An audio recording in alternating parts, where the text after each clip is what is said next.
G'day, Dave James here from Marintech, here today to talk to you about deepwater sounders.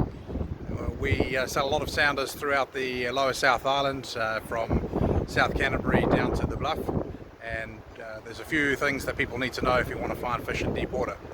First thing is, a lot of people are spending money, $10,000, and expecting that automatically means that they will catch fish. Think of it a bit like going down to your car yard. If you buy that SUV that's designed for the city, it's going to be no good as an off-roader. So you need to know what you're buying is fit for purpose. I myself, I say to clients, if you're buying to a budget, then what we try and do is work most of your budget into the sounder. There's a few sounders we know will deliver in deeper water, so I'm talking, if you want to see that groper, blue nose, type fish, just a few fish in 500 meters water, to be able to see them on your sounder, then this is the area we're talking. And increasingly we're fitting more deep water sounders to inshore trailer boats, leisure trailer boats, looking to go out into the deeper water.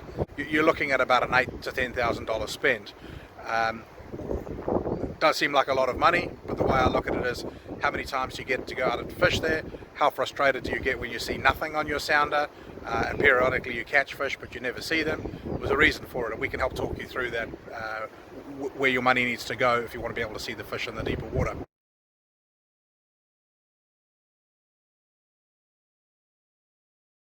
Marintech, we've got a couple of offices in Timaru and Dunedin, so our clients are fishing from Deepwater off Milford Sound, and even going up to Kaikoura trenches for their holidays.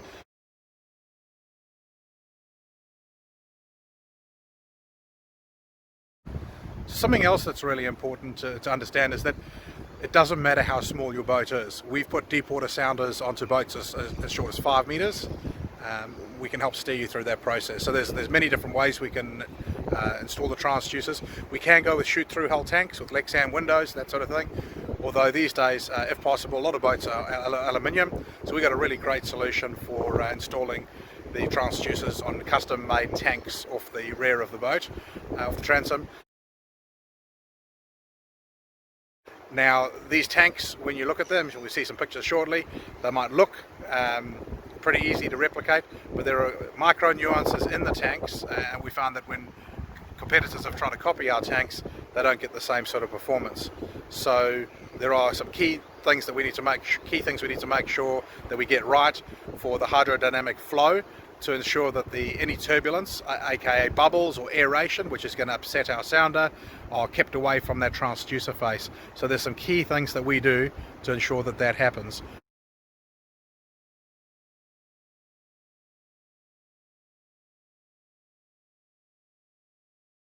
So we can help guide through, we can project manage the construction of those tanks. The tanks don't affect the performance of the boat if they're done properly.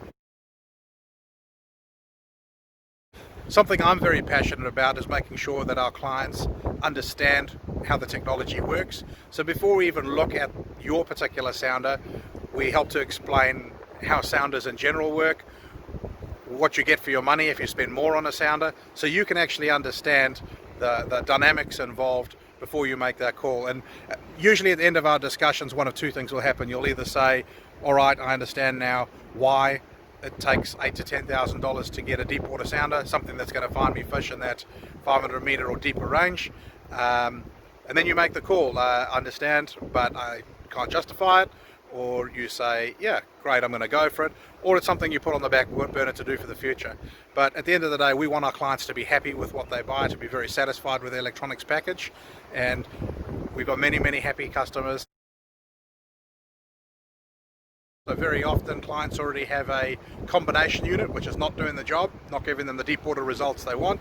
So quite often we'll turn that into a chart plotter only or a radar plotter, and we put an additional sounder display. A lot of people are concerned that they don't have space to fit the sounder in the dash, so we got some great tips and ideas on how to get around that.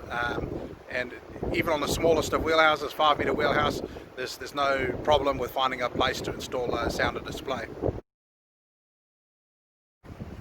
Life's too short to be a frustrated fisherman.